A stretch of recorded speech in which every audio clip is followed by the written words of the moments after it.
the organizer of Cannabis Revival, and his wife Sandy.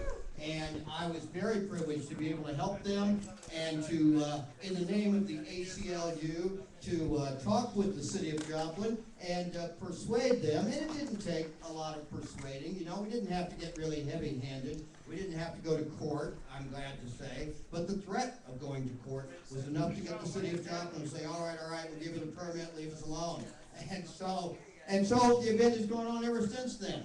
And it's a wonderful event. Al Minto also went out to Portland, Oregon, like Russ Belleville. But thank goodness there were lots of great people here to pick up where Al left off and to keep this great event going. And Kelly Maddy really is one of the greatest activists anywhere in the country. Give Kelly a round of applause, please.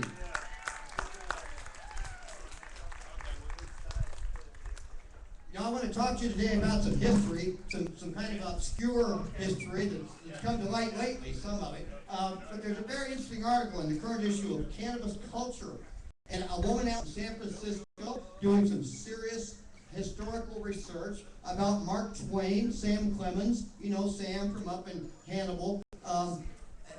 You know, he spent some years in San Francisco. I mean, like all of us would if we had the chance. And there's a lot of pot in San Francisco today. There was a lot of pot in San Francisco in 1862. And so when Sam Clemens went out to San Francisco to seek his fortune, he ran into a guy named Fitzhugh Ludlow. Fitzhugh Ludlow was the author of a book called The Hashish Eater. And Ludlow and many of his cohorts were very much into consuming hashish by swallowing it. And as you may know, the experience, the cannabis experience when one consumes a substantial quantity of THC in almost any form can be profound, can be rather more disorienting than the typical smoked joint. And so the newspaper, the San Francisco Chronicle, or its predecessor, reports that the bohemians in San Francisco are engaging in a hashish mania, and Mark Twain and Fitz Ludlow were seen going down the street last night under the influence of hashish. Well, one might ask, how did they know that? You know, how can you tell just by looking at them? Well, Twain writes about that. Twain writes about hashish, and he writes about going to Spain and how his experience and his travels and seeing some of the castles in Spain was like a hashish hallucination. And there's no question that Mark Twain was a user of hashish. Now the theory is that his use of hashish in San Francisco was what caused him to make the decision to become a humorist. That is, to become a writer of humorous literature, a low calling, as he referred to it. And so the theory is, perhaps it can never be 100% confirmed, is that the consumption of hashish by Mark Twain is what brought us Huck Finn and Tom Sawyer and The Prince and the Pauper and all the other wonderful literature that is the legacy of Mark Twain.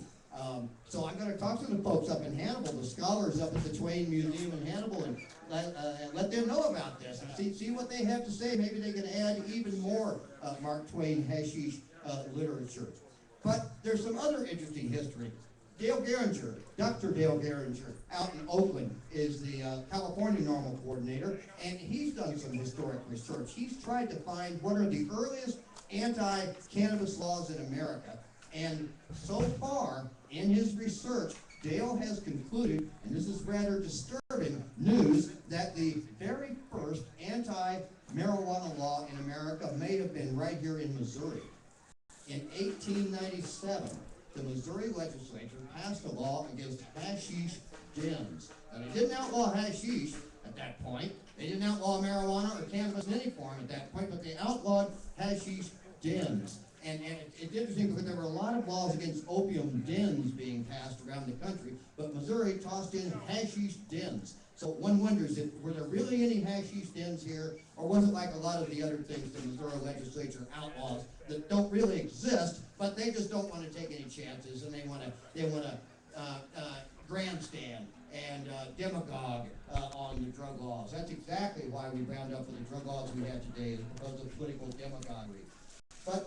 But there is hope for the future. And I hope all of you know by now that the most exciting thing on the horizon, the most exciting thing in the history of cannabis prohibition in Missouri is the Show Me Cannabis initiative to repeal cannabis prohibition in Missouri. That initiative, if we are fortunate, in about 30 days, about a week before Halloween, if things go well, we will be able to begin gathering signatures on petitions to place the question of legalizing marijuana on the ballot here in Missouri in November of 2012. That is a very realistic goal. And it is our goal, and we intend to reach that goal, and we need your help to reach that goal. Now, Amber Langston is going to be speaking later. She's the statewide campaign director, and she's going to tell you more about the Show Me Cannabis Regulation Initiative. But basically, it's a proposal to tax and regulate cannabis like alcohol, to put similar regulations and similar taxes on cannabis.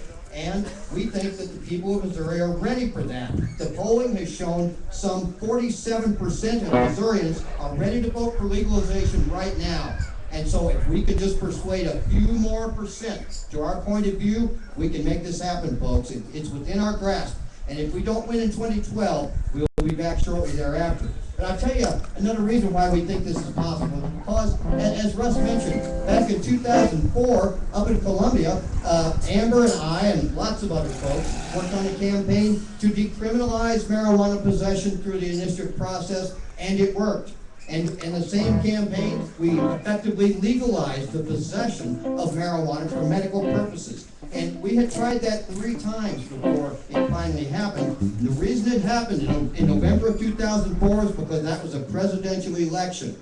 Anybody who is ever going to vote is voting when there's a presidential election on the ballot. If they're not voting when there's a presidential election on the ballot, then we're probably never going to drag their asses into a polling place.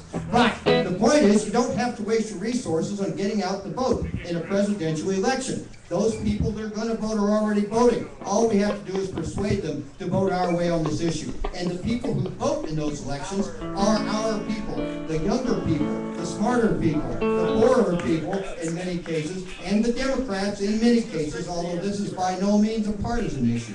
It is a non-partisan issue. But the point is that our chances of winning this issue in November of 2012 are very real. And so be with us, help us raise the money to make that happen. Another little piece of history happened recently, the 150th anniversary of the Battle of the Hemp Bales up in Lexington, Missouri. Now all of you know that in August of 1861, the federal invaders under Nathaniel Lyon had their butts kicked, and Lyon was shot out of his saddle over near Springfield at the Battle of Wilson's Creek.